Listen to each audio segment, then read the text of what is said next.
Little Big Planet for the PlayStation 3 is a game that knows how to have fun. Between its satisfying physics-based controls, challenging level design, and a wonderfully directed art style packed with tons of charm, it's no wonder people keep coming back to this game even a decade after it first came out.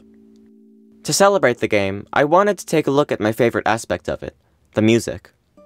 Every song perfectly suits the stage you hear it in, whether it's joyful, mysterious, creepy, or pretty much anything in between. Some are even authentic to specific genres of music from around the world. This is because much of the OST is comprised of licensed music from independent artists, not written specifically for use in-game. In this video, we'll be going over each of the game's locations as they relate to music. Before I begin, however, I want to warn you that this analysis will contain some spoilers for the game's story mode, so if you've been planning to play it for the first time, I'd recommend turning away now. With that out of the way, let's put on our headphones and listen to some music. Little Big Planet's story mode takes the player through 8 level themes, each inspired by real-life locations around the world and associated with a certain character. After completing the introductory level, the first location we visit is the Gardens, which, going off its position on the world map, is based on Europe, or more specifically, England.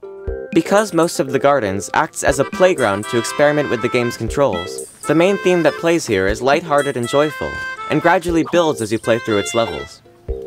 The music is changed, however, during the Garden's final level, Skate to Victory. After starting the main portion of the level, the music changes to go with the more exciting feel.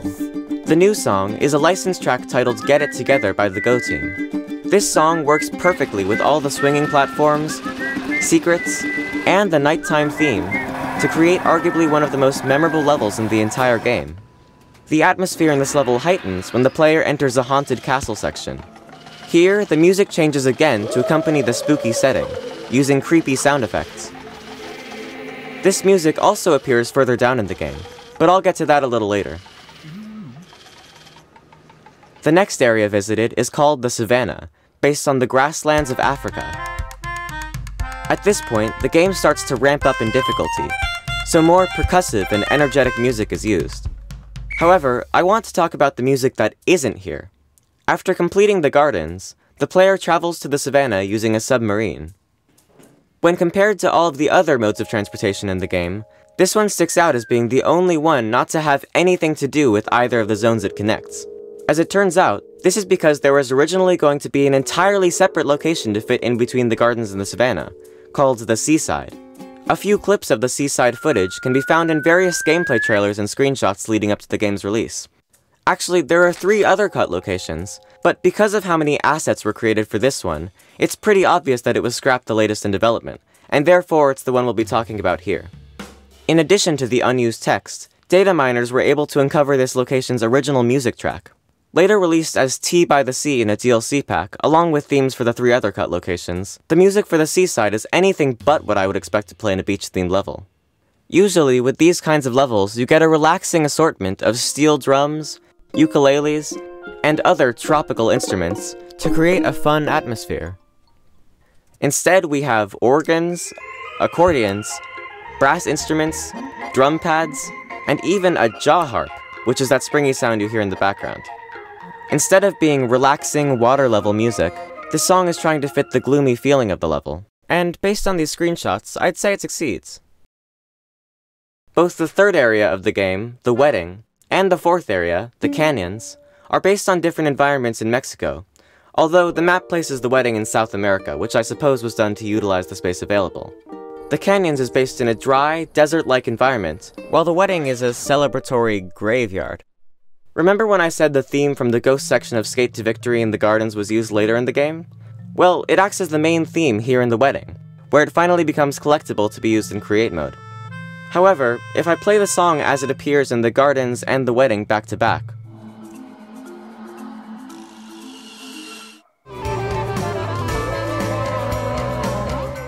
you'll notice that they sound nothing alike.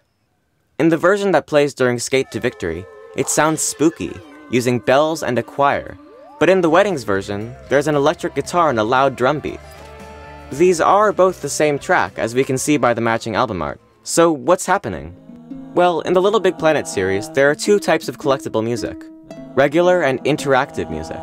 The regular music doesn't have any special qualities to it, and plays linearly, with a clear beginning and end. The interactive music, on the other hand, can be edited by the player in-game. There are 8 collectible interactive music objects, one for each of the 8 locations in the game. These were all written by Matt Clark with collaboration from Kenneth Young. If we go into Create mode, place down the interactive music object for the wedding, and tweak its settings, we can find 6 sliders that each correspond to instruments used in the song. If we change some of the settings and turn down various tracks, the song sounds much more like it does in Skate to Victory. This is how the developers got, for example, the Gardens music to build as the players go through its levels. Interactive music opens up a ton of possibilities for level designers, because it allows them to reuse music without it feeling the same each time. Next up is the Metropolis, which marks the start of the second half of the game. Its design is based on the United States, or more specifically, New York City. The interactive music here is very rhythmic, with percussion instruments taking the lead, but things get a bit more Little Big Planet-y when a flute is introduced later on. However, there's something very peculiar about this particular flute sample, which is that it didn't originate in this game's soundtrack at all. It was actually created by Apple as a loop in GarageBand.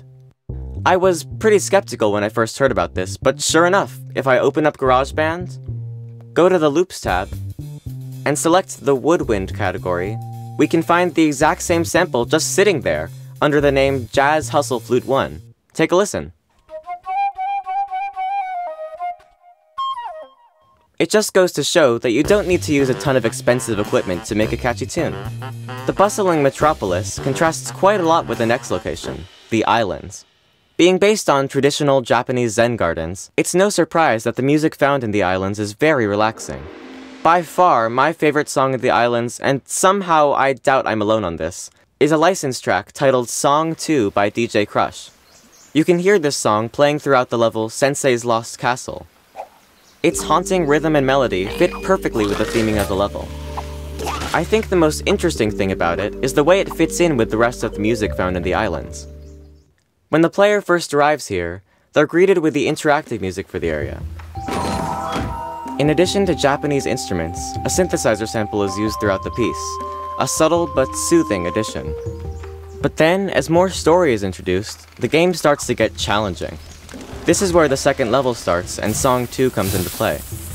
After that, it's off to the final level of the Islands, where the interactive music is used once again. Only, this time, most of its tracks are muted, leaving only the flute. This quietness is a really nice break from the intensity of the previous 2 levels, which gives the player time to focus and prepare themselves for the big boss fight at the end, where, admittedly, their sack person will probably die over and over again. When I said this game's difficulty starts to ramp up in the Islands, I wasn't kidding.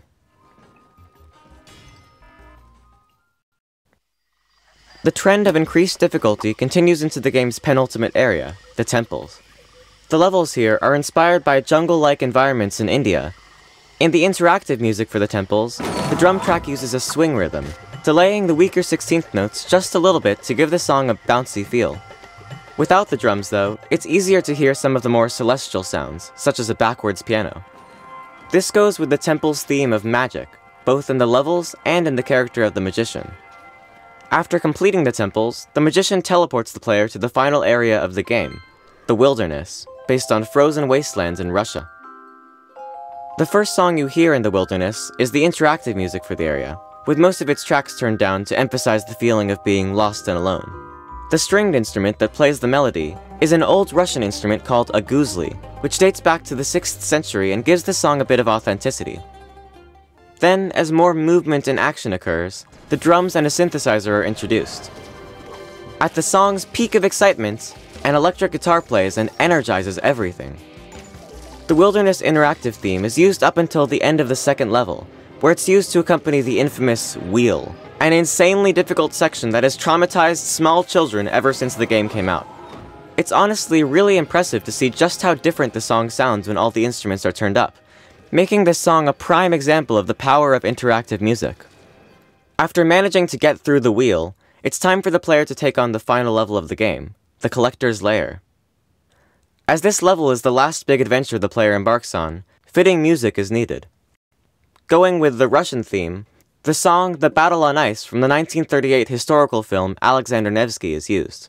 From what I understand, the movie isn't very accurate to reality, but nevertheless, the song composed by Sergei Prokofiev presents an interesting parallel between the cartoony misadventures of a tiny sack person and the epic battle presented on screen.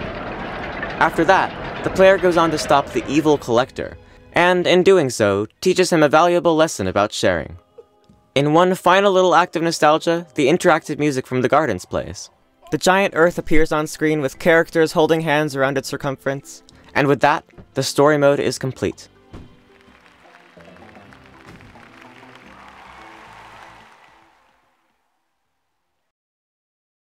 Before I go, there's one more song I'd like to detail.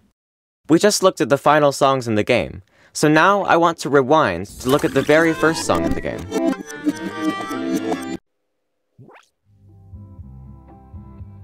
Every time you start up Little Big Planet, you're shown a live-action intro, as is the case with every sequel of the game released afterwards.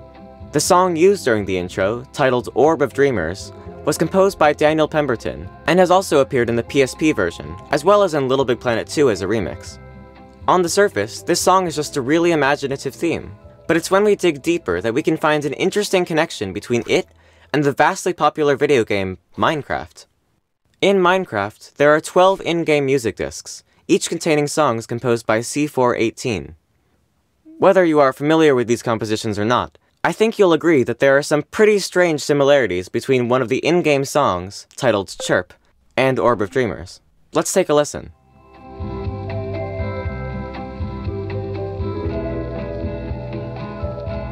Now let's hear Chirp.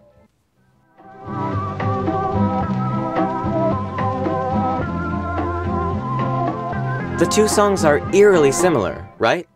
If I heard these songs on separate occasions, I might even think that they're just the same song. So, what's going on here? Did C418 shamelessly plagiarize Daniel Pemberton? Or is this all just a crazy coincidence? Well, to find our answer, we need to go back to the year 1971, when Mattel had just released an electronic keyboard instrument called the Optigan. This retro instrument has 21 buttons to play chords with, 5 rocker switches for special effects, and a 37-key keyboard for melodies. What made the Optigan unique at the time was that it used optical discs to change what all the buttons sounded like. An optical organ, so to speak. With these discs, officially referred to as program discs, you could make the keyboard sound like a wide variety of instruments, although it admittedly had much lower sound quality than today's standards. The program disc that we're concerned with here is called Bossa Nova style. This disc combines Latin percussion instruments like clavs, bongos, and guiro, with piano, marimba, guitar, and more to create a synthesized version of Bossa Nova, the genre of Brazilian music that encompasses elements of both jazz and samba. Let's listen to some of the samples on the Bossa Nova program disc.